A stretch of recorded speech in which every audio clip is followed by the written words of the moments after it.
मैं ईश्वर की शपथ लेता हूं कि रामनाथ कोविंद ईश्वर की शपथ लेता हूं कि मैं श्रद्धापूर्वक भारत के राष्ट्रपति के पद का कार्यपालन करूंगा भारत के राष्ट्रपति के पद का कार्यपालन करूंगा तथा अपनी पूरी योग्यता से संविधान और विधि का परिरक्षण, संरक्षण और प्रतिरक्षण करूंगा और मैं भारत की जनता की सेवा और कल्याण में निरत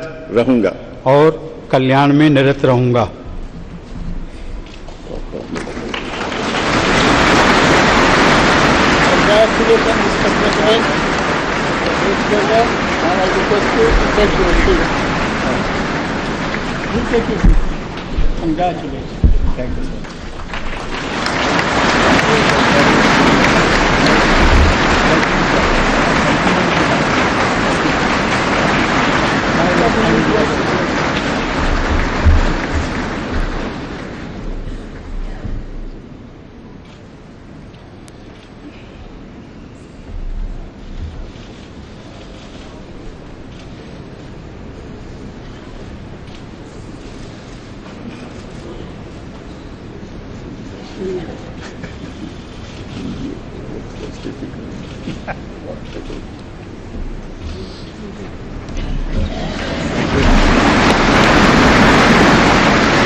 मान्यवर, आपका आदेश हो तो आपके पद ग्रहण की उद्घोषणा की जाए और उसे भारत के राजपत्र में प्रकाशित किया जाए।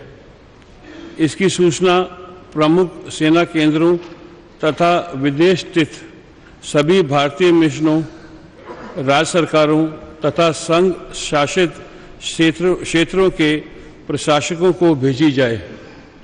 भारत सरकार के सभी मंत्रालयों और विभागों को भी सूचना तथा आवश्यक आदेश जारी करने हेतु भेजा जाए।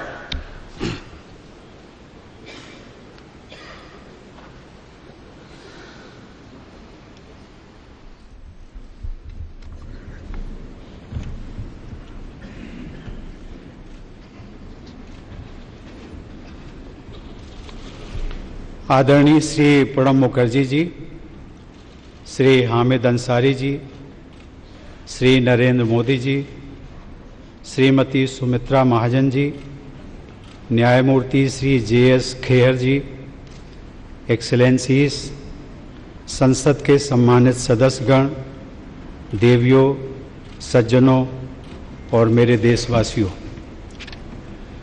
मुझे भारत के राष्ट्रपति पद का दायित्व सौंपने के लिए मैं आप सभी का हृदय से आभार व्यक्त करता हूं।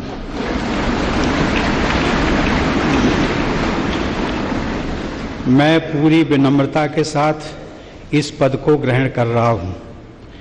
यहाँ सेंट्रल हॉल में आकर मेरी कई पुरानी स्मृतियां ताज़ा हो गई हैं। मैं संसद का सदस्य रहा हूं और इसी सेंट्रल हॉल में मैंने आप में से कई लोगों के साथ विचार विनिमय किया है। कई बार हम सहमत होते थे, कई बार असहमत, लेकिन इसके बावजूद हम सभी ने एक दूसरे के विचारों का सम्मान करना सीखा। यही लोकतंत्र की खूबसूरती है। मैं एक छोटे से गांव में मिट्टी के घर में पला बढ़ा हूँ। मेरी यात्रा बहुत लंबी रही है, लेकिन ये यात्रा अकेले सिर्फ मेरी नहीं रही है। हमारे देश और हमारे समाज की भी यही गाथा रही है। हर चुनौती के बावजूद हमारे देश में संविधान की प्रस्तावना में उल्लिखित न्याय, स्वतंत्रता, समानता और बंधुत्व के मूल मंत्र का पालन किया जाता है और मैं इस मूल मंत्र का सदैव पालन करता रहूँगा। मैं इस महान राष्ट्र के 125 करोड़ नागरिकों को नमन करता हूँ और उन्होंने मुझ पर जो विश्वास जताया है उस पर खरा उतरने का मैं वचन देता हूँ। मुझे इस बात का पूरा एहसास है कि मैं doctor Rajendra Prasad, doctor Sarvepalli Radhakrishnan, doctor APJ Abdul Kalam और मेरे पूर्ववर्ती श्री प्रणब मुखर्जी, जिन्हें हम स्नेह से प्रणबदा कहते हैं, जैसी विभूतियों के पद चिन्हों पर चलने जा रहा हूँ। साथियों, हमारी स्वतंत्रता महात्मा गांधी के नेतृत्व में हजारों स्वतंत्रता सेनानियों के प्रयासों का परिणाम थी। बाद में सरदार पटेल ने हमारे देश का एकीकरण किया। हमारे संविधान के प्रमुख शिल्पी बाबा साहब भीमराव अंबेडकर ने हम सभी में मानवीय गरिमा और गणतांत्रिक मूल्यों का संचार किया। वे इस बात से संतुष्ट नहीं थे कि केवल राजनीतिक स्वतंत्रता ही काफ़ी है।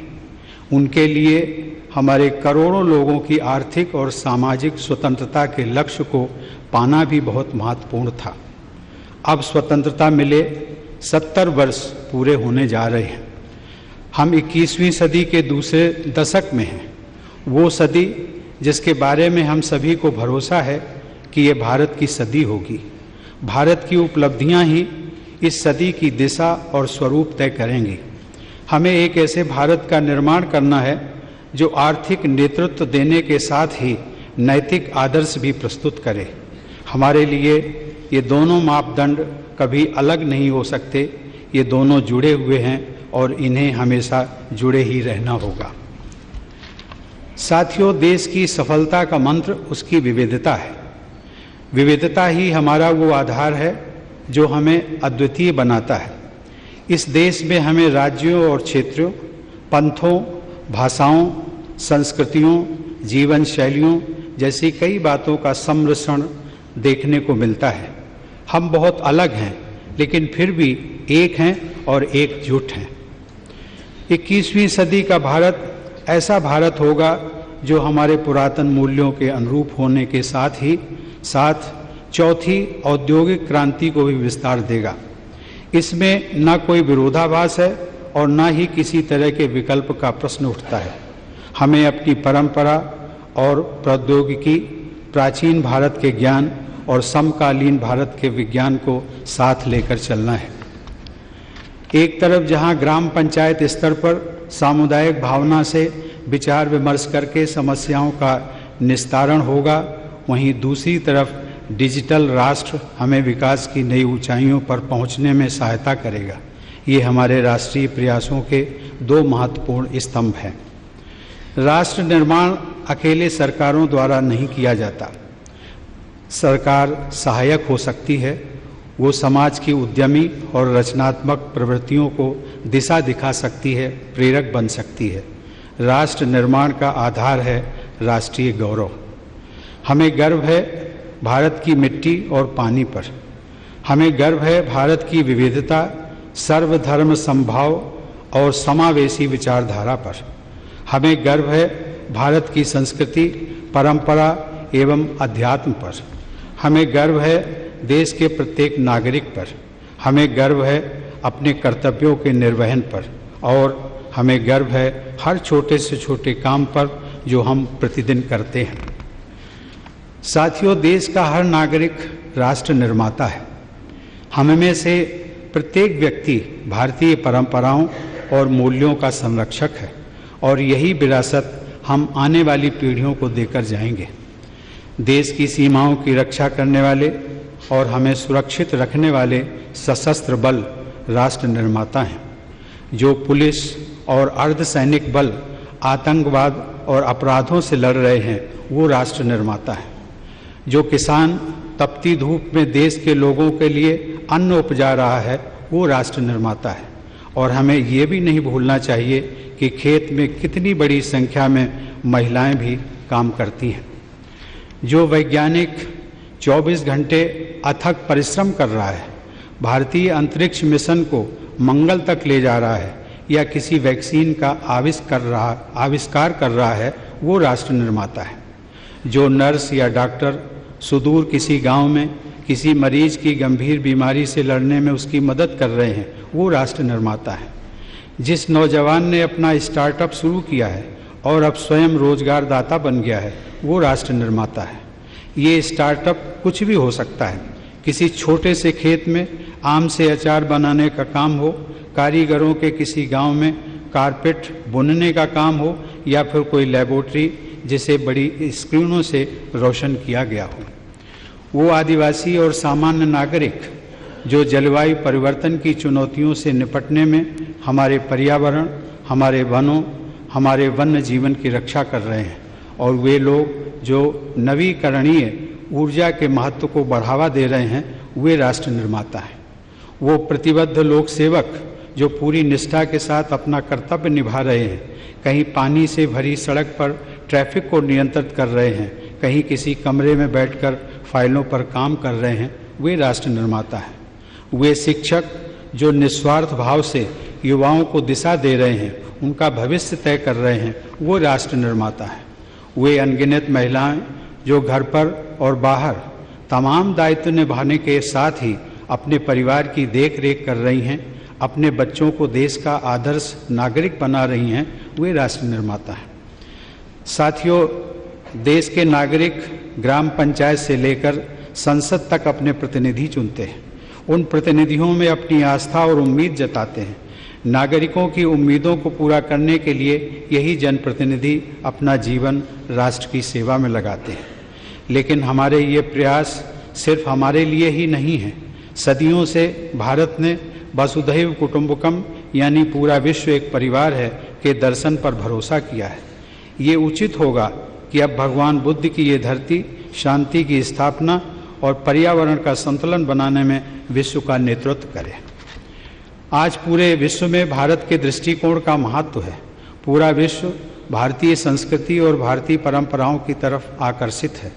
विश्व समुदाय अंतर्राष्ट्रीय समस्याओं के समाधान के लिए हमारी तरफ देख रहा है, चाहे आतंकवाद हो, काले धन का लेन देन हो या फिर जलवायु परिवर्तन।